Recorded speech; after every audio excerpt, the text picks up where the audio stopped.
তৰফৰ পৰা আপোনালোকক আদৰণি জনাইছোঁ। বিশেষ এটা বিষয় আপোনালোকৰ ওচৰত আমাৰ দুজন অসম প্ৰদেশ কংগ্ৰেছৰ জ্যেষ্ঠ নেতাই উপস্থাপন কৰিব। নগাঁৱৰ সাংসদ প্ৰদ্যুৎ বৰদলৈ ডাঙৰীয়াই প্ৰথমে আপোনালোকক সম্বোধন কৰিব আৰু পৰৱৰ্তী সময়ত বিৰোধী দলৰ নেতা দেৱব্ৰত শইকীয়া ডাঙৰীয়াই আপোনালোকক সম্বোধন কৰিব। আমাৰ লগত ছ'চিয়েল মিডিয়া ডিপাৰ্টমেণ্টৰ অধ্যক্ষ প্ৰফুল্ল দাসো আছে।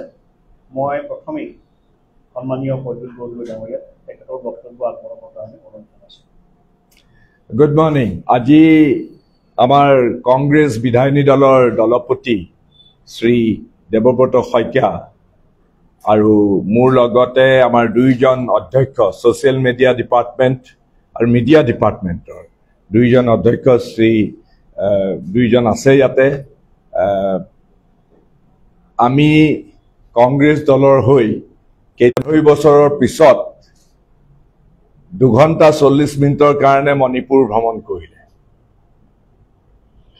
আমি যোৱা এই যিটো দুৰ্ভাগ্যজনকভাৱে মণিপুৰৰ যি ঘটনাৰাজি হ'ল 3 মে 2023 পৰা মণিপুৰত এই হিংসাৰ দাবানল গোষ্ঠীগত সংঘৰ্ষ যি এটা ভয়ানক পৰিস্থিতি হ'ল, আমি দাবী জনাইছিলোঁ ভাৰত চৰকাৰক, আমি দাবী জনাইছিলোঁ মোদী ডাঙৰীয়াক যে আপুনি সদায় উত্তৰ পূৰ্বাঞ্চলৰ কথা কয়, ঘৰিয়ালৰ চকুলো টুকে।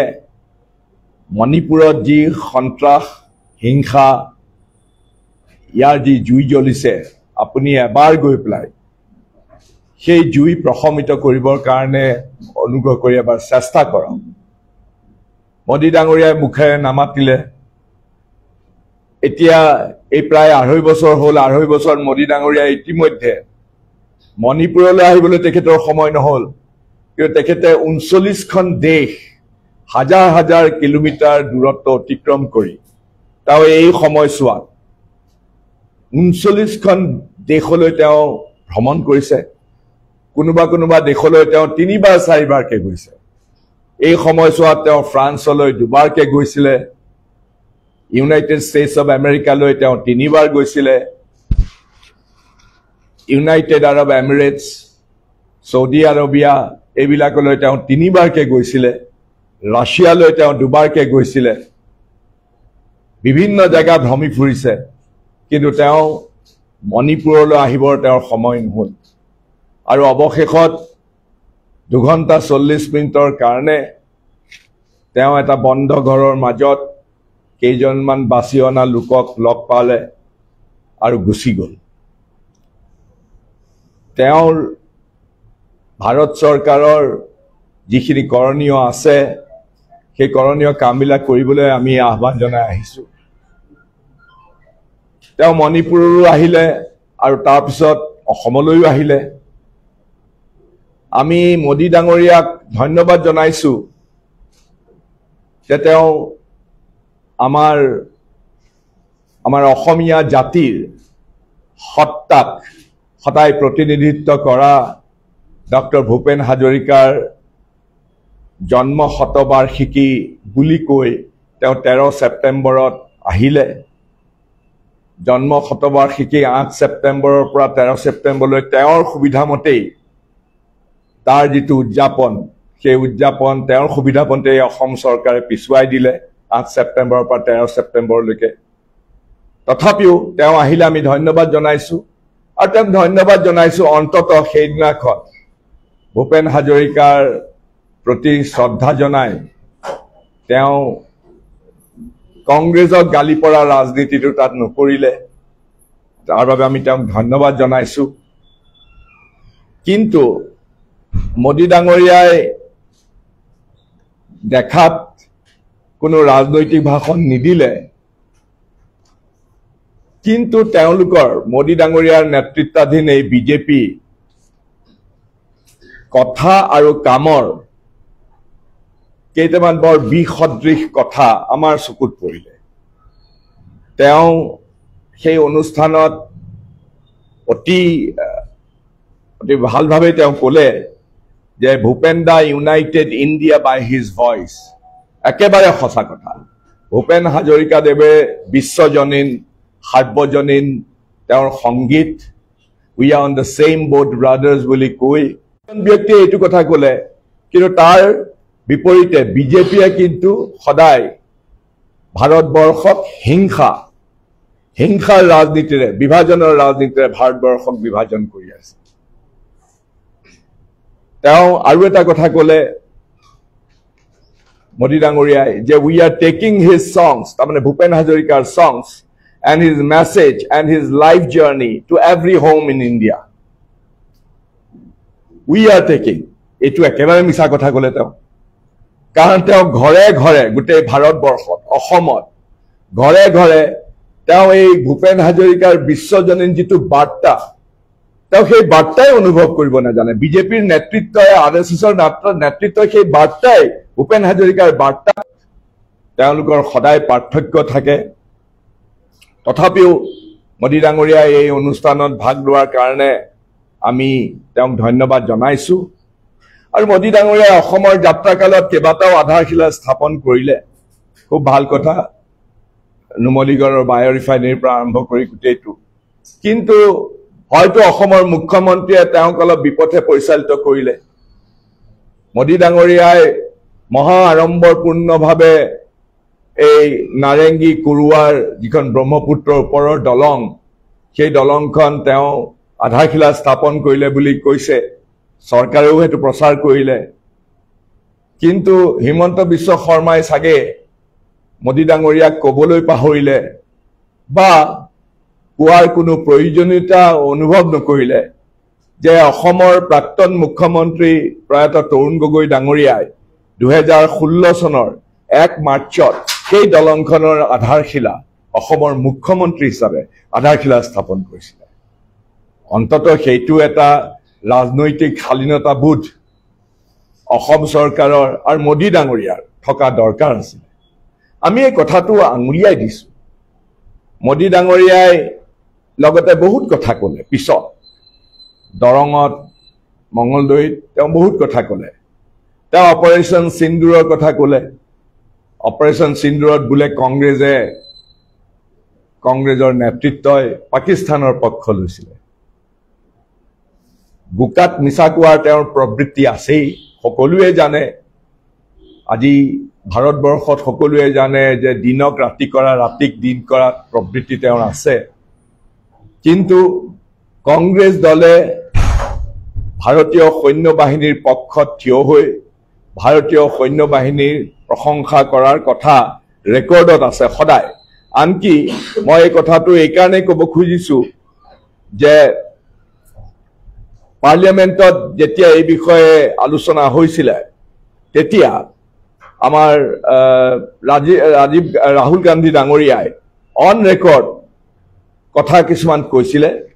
তেওঁ কৈছিলে যে ভাৰতীয় সৈন্য বাহিনীক লৈ তেওঁ নিজেও আৰু কংগ্ৰেছ দল গৰ্বিত, আৰু এই কথা ৰেকৰ্ডত আছে। ৰাহুল গান্ধী ডাঙৰীয়াৰ, খাৰ্গে ডাঙৰীয়াৰ পাৰ্লিয়ামেণ্টতে হওক, বাহিৰে হওক, ভিতৰে হওক, সকলোতে এইবিলাক ৰেকৰ্ডেড হৈ আছে। পিছে কংগ্ৰেছক দোষাৰোপ কৰিছে পাকিস্তানৰ পক্ষ লোৱা বুলি, কিন্তু মোদী ডাঙৰীয়াৰ সৌহাত ভাৰতৰ গৃহমন্ত্ৰী অমিত শ্বাহ ডাঙৰীয়াৰ পুত্ৰ আৰু অসমৰ মুখ্যমন্ত্ৰীৰ পুষ্য বন্ধু দেৱজিৎ শইকীয়াই দৌৰ মাৰি গৈ পেলাই সেই পাকিস্তানৰ লগতে এছিয়া কাপ পাতিবৰ কাৰণে বিভিন্ন প্ৰতিবাদ হৈছে ভাৰতত, কিন্তু কোনো প্ৰতিবাদ নেওচি তেওঁলোকে গৈ পেলাই এছিয়া কাপ অনুষ্ঠিত কৰি সেই বৈৰী পাকিস্তানৰ লগতে। এইটোকে কয় দুমুখীয়া ভণ্ডামী বুলি। এতিয়া মোদী ডাঙৰীয়াই বহুত কথা ক'লে।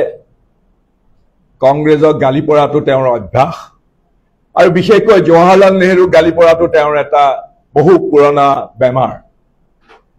তেওঁ আমাৰ নেতা বল্লভ ভাই পেটেলক হাইজেক কৰি পেলাই RSSক বেন কৰিছিলে ভাৰতবৰ্ষত। এতিয়া মোদী ডাঙৰীয়াই তেওঁৰ স্বভাৱগতভাৱে আকৌ এই তেজপুৰত আহিও আমাৰ দৰঙত আহিও তেওঁ নেহেৰু জৱাহৰলাল নেহেৰু ভাৰতৰ প্ৰধানমন্ত্ৰীক গালি পাৰিবলৈ নাপাহৰিলে। মই আজি আমাৰ কংগ্ৰেছ দলৰ ফালৰ পৰা তেওঁলোকক ক'ব খুজিছো যে আমাৰ দুৰ্ভাগ্য এইটোৱে যে ভাৰতবৰ্ষত কিছু স্বল্প শিক্ষিত অৰ্ধসিদ্ধ কুম্ভলিক মনোবৃত্তিৰ বিজেপিৰ শীৰ্ষ নেতাই বুৰঞ্জীৰ সত্যতাৰ সদায় অপলাপ কৰে। বুৰঞ্জীৰ সত্যতাত বুৰঞ্জীত লিপিবদ্ধ সকলো তথ্যক তেওঁলোকে অপভ্ৰংশ কৰি পেলাই অপব্যাখ্যা কৰি মানুহক আৱেগিকভাৱে বিপথে পৰিচালিত কৰিবলৈ চেষ্টা কৰে। আৰু তাৰ এটা জ্বলন্ত উদাহৰণ হ'ল জৱাহৰলাল নেহেৰু, ভাৰতৰ প্ৰথম প্ৰধানমন্ত্ৰী। মই সেইকাৰণে আজি অন ৰেকৰ্ড এওঁলোকে বাৰে বাৰে কয়, মই আহ্বান জনাওঁ বিজেপিৰ সেই থিংক টেংক লিডাৰবিলাকক, প্লিজ আপোনালোকে জৱাহৰলাল নেহেৰুৰ বক্তব্য শুনক। জৱাহৰলাল নেহেৰুৰ অল ইণ্ডিয়া ৰেডিঅ'ৰ 19 নৱেম্বৰৰ যিটো স্পীচ, সেইটো আৰ্কাইভতো আছে, পাৰ্লিয়ামেণ্টতো আছে, আনকি তিনমূৰ্তিত থকা প্ৰধানমন্ত্ৰীৰ যিটো মিউজিয়াম তাতো ডিজিটেলি সংৰক্ষিত হৈ আছে। মই সেইকাৰণে মোদী ডাঙৰীয়া যিহেতু অসমত আহি আকৌ সেইটো পুনৰবাৰ দোহাৰিলে যে জৱাহৰলাল নেহেৰুৱে বোলে অসমৰ মানুহক একেবাৰে বাই বাই কৰি গুচি গৈছিল। মই এই কথাটো এইকাৰণেই কৈছোঁ, সেইকাৰণে আজি মই আপোনালোকৰ জৰিয়তে তেওঁলোকক ক'ব বিচাৰোঁ, please correct your record, don't mutilate history, don't try to rewrite the history.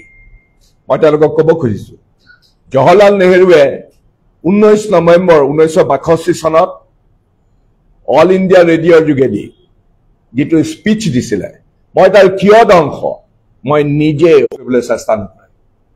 Jawaharlal নেহেৰুৱে কৈছিলে সেইদিনাখন, বৰ বিষাদ ভৰা কণ্ঠেৰে কৈছিলে যে huge Chinese armies have been marching in the northern part of NEFA. সবেই জানে যে অৰুণাচলৰ নাম সেই সময়ত নেফা আছিল, north east frontier agency. Jawaharlal নেহেৰুৱে কৈছিলে huge Chinese armies have been marching in the northern part of NEFA and we have suffered reverses at Walong on the Sela Ridge and today, তাৰমানে সেইদিনাখন 19 নৱেম্বৰৰ দিনাখন, Bomdila has also fallen. সেইদিনাখন Chinese army বমডিলালৈও আহি পেলাই পালেহি, 19 নৱেম্বৰৰ কথা কৈছোঁ 62 চনত। তেতিয়া তাৰপিছত তেওঁ ক'লে যে I want to tell them, the friends in Assam, the citizens of Assam, that I want to take a pledge here and now that we shall take this matter to the end and that the end will have to be the victory for India. তেওঁ কেতিয়াও bye bye এনেকুৱা ধৰণৰ কথাবিলাক যে কৈ থাকে বাৰে বাৰে জৱাহৰলাল নেহেৰুৰ কথাৰ অপব্যাখ্যা কৰি এই বিজেপি নেতাসকলে, আমাৰ মোদী ডাঙৰীয়াই হওক, অমিত শ্বাহেই হওক বা বেলেগ বেলেগ নেতাসকলে যিটো কথা কয় সেইটো সত্যৰ অপলাপ। অকল সেয়াই নহয়, মই তেওঁলোকক অনুজ্ঞা দিব খুজিছোঁ আৰু সোঁৱৰাই দিব খুজিছোঁ, জৱাহৰলাল নেহেৰুৱে এই ভাষণ দিয়াৰ পিছতে তেওঁৰ নিজৰ যেতিয়া বমডিলা যেতিয়া চাইনিজ আৰ্মি আহিছে ইফালৰ পৰা, তেতিয়া জৱাহৰলাল নেহেৰুৱে তেওঁৰ নিজৰ জীয়ৰী শ্ৰীমতী ইন্দিৰা গান্ধী, তেতিয়া ভাৰতৰ তেওঁ ইনফৰমেশ্যন এণ্ড ব্ৰডকাষ্টিং মিনিষ্টাৰ আছিলে, জৱাহৰলাল নেহেৰু ভাৰতৰ প্ৰধানমন্ত্ৰী হিচাপে তেওঁ নিজৰ জীয়ৰীক নিৰ্দেশ দিলে যে তুমি যোৱা, অসমলৈ যোৱা, তেজপুৰলৈ যোৱা, আৰু বাহৰ পাতি থাকা, মানুহৰ মনোবল যাতে হ্ৰাস নহয়, যাতে সকলোকে লগত লৈ পেলাই আমি যাতে এটা প্ৰতিৰোধ যাতে গঢ়ি তুলিব পাৰোঁ, তুমি গৈ নিজে তদাৰক কৰা। আৰু সকলোৱে জানে, এইটো বুৰঞ্জীত লিপিবদ্ধ, যেতিয়া ভয়তে বহুত মানুহ তেজপুৰৰ পৰা পালোঁ যে বাৰে বাৰে তেওঁলোকে অসমবাসীক আহি পেলাই আৱেগিকভাৱে এনেকুৱা ধৰণৰ সত্যৰ অপলাপ কৰি পেলাই জৱাহৰলাল নেহেৰুৰ বক্তব্যক এটা অপব্যাখ্যা কৰি পেলাই এনেকুৱা ধৰণৰ আৱেগিকভাৱে তেওঁলোকে ৰাজনীতি কৰিবলৈ চেষ্টা কৰে।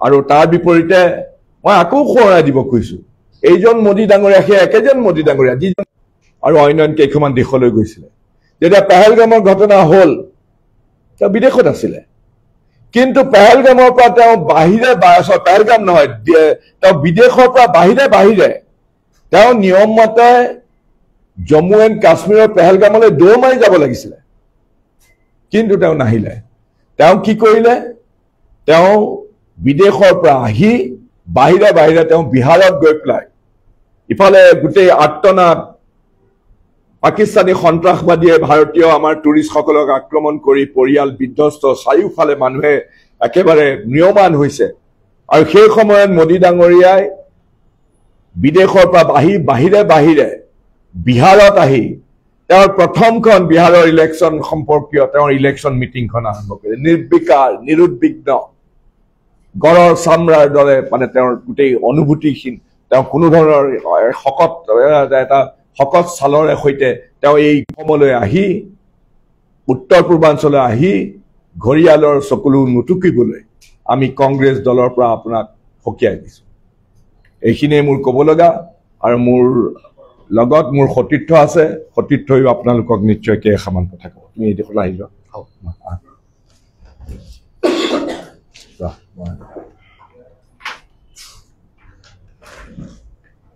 হ'ব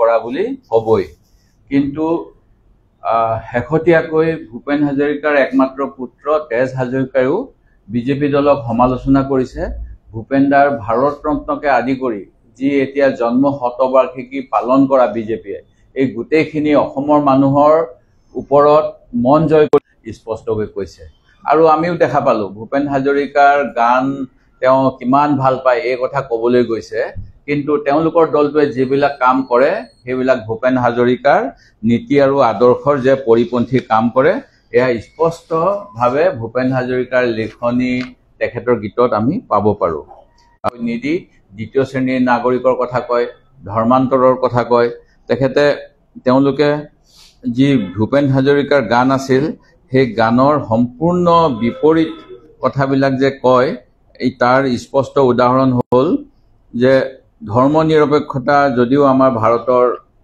সংবিধানিক এটা কথা এই কথাখিনিও বিজেপি দলে মানিব নিবিচাৰে ভূপেন হাজৰিকাৰ মূল মতবাদ আছিলে ধৰ্ম নিৰপেক্ষতা মানৱতাবাদ ধৰ্মীয় সহিষ্ণুতা সম্প্ৰীতিৰ বাৰ্তা আৰু গুৱাহাটীৰ সাংসদ পদতো বিজেপিৰ প্ৰাৰ্থিত্ব দিছিল কিন্তু তেখেতে নিজেই পৰৱৰ্তী সময়ত ই মোৰ এটা ভুল আছিল বুলি স্বীকাৰ কৰিছিল মই সেই গতিকে ভূপেন হাজৰিকাৰ নামত যিখিনি ইয়াতে কৰিছে আৰু এই কৰাখিনিৰ বিষয়েও আপোনালোকে যদি জানিব বিচাৰে গম পাব যে অৰুণাচলৰ লগত ভূপেন দাৰ বহুত ভাল সম্পৰ্ক আছিল সেই গতিকে যি ভূপেন হাজৰিকা ন্যাসে প্ৰকৃততে অৰুণাচল চৰকাৰৰ সহযোগত এই কামখিনি কৰাৰ কথা আছিল আৰু এই বিষয়ে গম পাই অসম চৰকাৰে প্ৰকৃততে হাইজেক ইংৰাজী শব্দ হাইজেক হ'ব গোটেই ঘটনাখিনি হাইজেক কৰি অসম চৰকাৰী অসমৰ পৃষ্ঠপোষকতা কৰিব বিচাৰিলে একমাত্ৰ ৰাজনৈতিকভাৱে ভূপেন হাজৰিকাক ব্যৱহাৰ কৰিবলৈ আৰু যিটো তেওঁৰ পৰিয়ালেও এতিয়া আপত্তি কৰিছে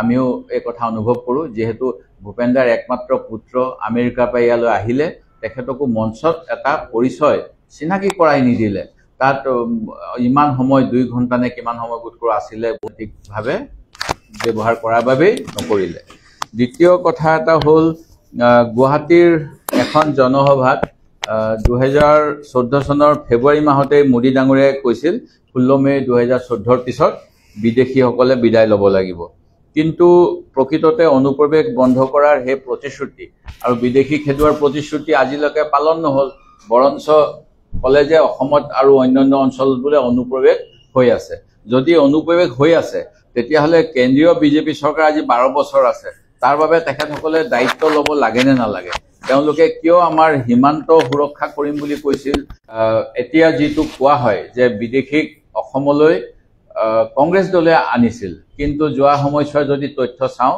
কংগ্ৰেছে যিমান বিদেশী বহিষ্কাৰ কৰিলে তাতকৈ বিজেপি দলৰ যোৱা 10 বছৰৰ ৰেকৰ্ডটো অতি নিম্ন তেখেতসকলে বিদেশীক বহিষ্কাৰ কৰাৰ প্ৰশ্নই নুঠে তেওঁলোকে বিদেশীক আনিব বিচাৰিছে সেই গতিকে নাগৰিকত্ব সংশোধনী আইনখন অসমৰ ওপৰত জাবি দিলে এতিয়া হোম মিনিষ্ট্ৰীৰ নটিফিকেশ্যন দি পেলাই 2024 লৈকে দিব বিচাৰিছে তাৰোপৰি বিদেশী হিচাপত বিদেশীক সংস্থাপন দিছে বুলি কৈছে কিন্তু এই শেহতীয়া ঘটনাক্ৰম উচ্চ ন্যায়ালয়ে প্ৰশ্ন উঠাইছে বোলে হতাহক নহল এই বিজেপিৰ দুমুখীয়া স্থিতি অসম সম্পৰ্কে আমাৰ আগত প্ৰকাশ কৰে ঠিক অন্য এটা ঘটনা হল যে অসমৰ 6 জনগোষ্ঠীৰ জনজাতিকৰণ আৰু এই দাবীটো যথেষ্ট পূৰণ কেনেকৈ অসুবিধা নলোৱাকে কৰিব পাৰি ইয়াৰ বাবে আজি তেওঁলোকে 18 চনৰ পৰা 7 বছৰতকৈ অধিক কাল আলোচনা কৰি থাকিলে কোনো সিদ্ধান্ত নিদিলে যদি অসম চৰকাৰে কিবা সিদ্ধান্ত দিলে হয় তেতিয়াহলে ভাৰত চৰকাৰে এই সিদ্ধান্ত অনুসৰি কাম কৰিব বুলি ইতিমধ্যে ঘোষণা কৰিছে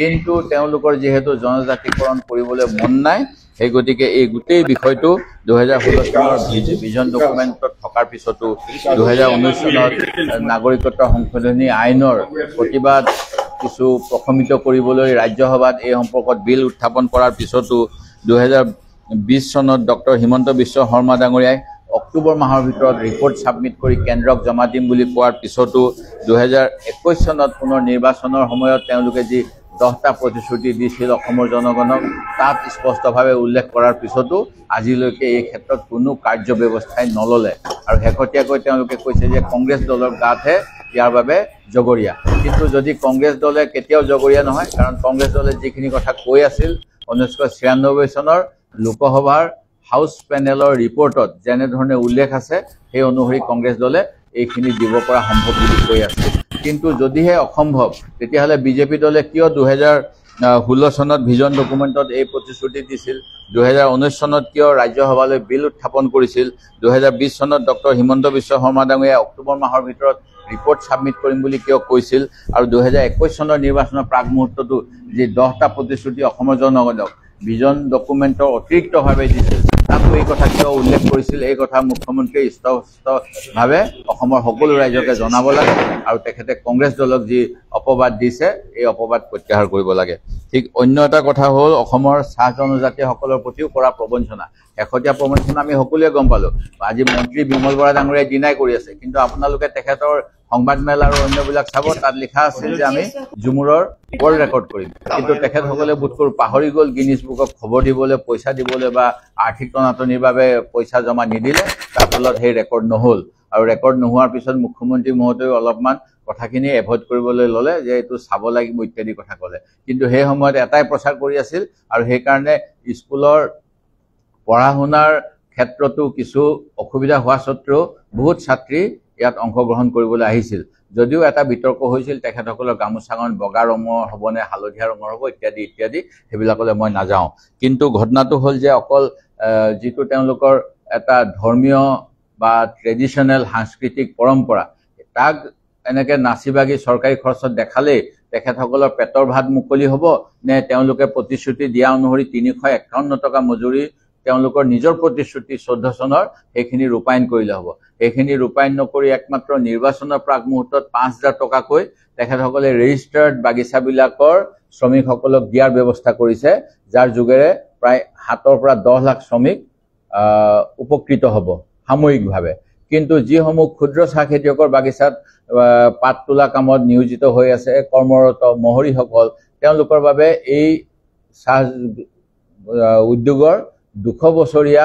5000 টকা বকচিচ দিয়া আঁচনিত কোনো তেওঁলোকৰ বাবে সুবিধা নাই সেই গতিকে ব্যক্তিগত খণ্ডৰ ক্ষুদ্ৰ চাহ উদ্যোগীৰ উদ্যোগত কাম কৰা চাহ শ্ৰমিকসকলৰ বাবেও 5000 টকাকৈ দিয়াৰ ব্যৱস্থা কৰিব লাগে বুলি মই আজি এই সংবাদমেল যোগে অসম চৰকাৰক দাবী জনাইছো আৰু অসমৰ চাহৰ প্ৰতি যি সংকট আহিছে সেয়া বতৰৰ পৰিৱৰ্তনৰ বাবে বাহিৰৰ পৰা চাহপাতৰ আমদানি হোৱাৰ বাবে এই কথাটো বিধানসভাত আমি কেইবাবাৰো আলোচনা কৰিছো কিন্তু চৰকাৰে যেনেকুৱা গুৰুত্ব দিব লাগে অসমৰ এই বৃহৎ অৰ্থনীতি যিটোৱে জেনেৰেশ্যন কৰে এমপ্লয়মেণ্ট দিয়ে তাৰ প্ৰতি চৰকাৰৰ কোনো এটা সদ্ভাৱ যে নাই যোৱা সময়ছোৱাত যি দায়হৰা মন্তব্য আমাৰ ৰাজ্যিক শ্ৰম মন্ত্ৰী ৰাজ্যিক উদ্যোগ মন্ত্ৰীয়ে দি আহিছে তাৰ পৰা স্পষ্ট সেয়ে মই তেখেতসকলক প্ৰধানমন্ত্ৰী ডাঙৰীয়া আহোঁতে কিয় তেওঁলোকে এখন কেবিনেট পাতি মেমৰেণ্ডাম নিদিলে এইবিলাক বিষয়ত এই প্ৰশ্নটো মই সুধিব বিচাৰো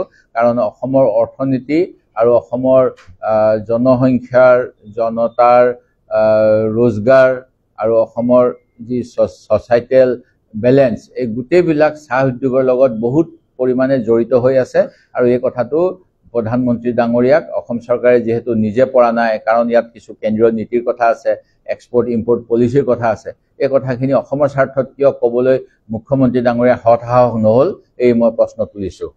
আৰু ঠিক অনুৰূপ ধৰণেৰে আমি দেখা পাওঁ যে ভূপেন হাজৰিকা ডাঙৰীয়াক কংগ্ৰেছে অৱহেলা কৰিছিল বুলি কৈছে, কিন্তু কংগ্ৰেছৰ সময়তেই প্ৰয়াত ভাৰত ৰত্ন ভূপেন হাজৰিকা ডাঙৰীয়াই পদ্মশ্ৰী, পদ্মভূষণ, পদ্মবিভূষণ, দাদা চাহেব ফাল্কে বঁটাকে আদি কৰি বহুত বঁটা পাইছিল, সংগীত নাটক একাডেমীৰ বঁটা পাইছিল, ফেলোশ্বিপ পাইছিল। সেই গতিকে তেখেতক অসম ৰত্ন বঁটাও দিয়া হৈছিল। সেই গতিকে যি প্ৰচাৰ অপপ্ৰচাৰ বিজেপি দলে চলাব বিচাৰে যে নৰেন্দ্ৰ মোদী ডাঙৰীয়াই যেন ভূপেন হাজৰিকাৰ সৃষ্টিৰাজি গোটেই বিশ্বৰ আগত তুলি ধৰিলে, তেনেকুৱা এটা ভুল ধাৰণা দি পেলাই অসমীয়া যি আত্মা, অসমৰ যিজনৰ মানে চুকাফা মহাপুৰুষ শংকৰদেৱৰ পিছত যিজনক আমি আদৰ্শ হিচাপে ল'ব পাৰোঁ, তেনেজনক অপমান নকৰিবলৈ মই আজিৰ এই প্ৰেছ বাৰ্তা যোগে অসম চৰকাৰক পুনৰবাৰ সকীয়াই দিছোঁ। ধন্যবাদ। যদি আপোনাক কিবা সুধিব লগা আছে।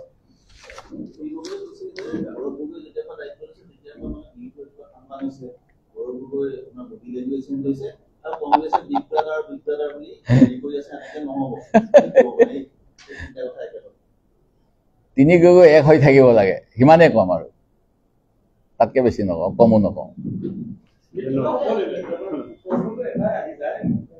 চেষ্টা কৰক, সেইটোৱে কৈছোঁ। তেওঁৰো অলপ চেষ্টা কম হৈছে মই ভাবোঁ, সেইকাৰণে তিনি গগৈ এক হৈ থাকিলে মই ভাল পাম। মই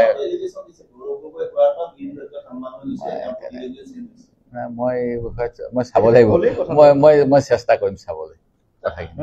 ধন্যবাদ, থেংক ইউ।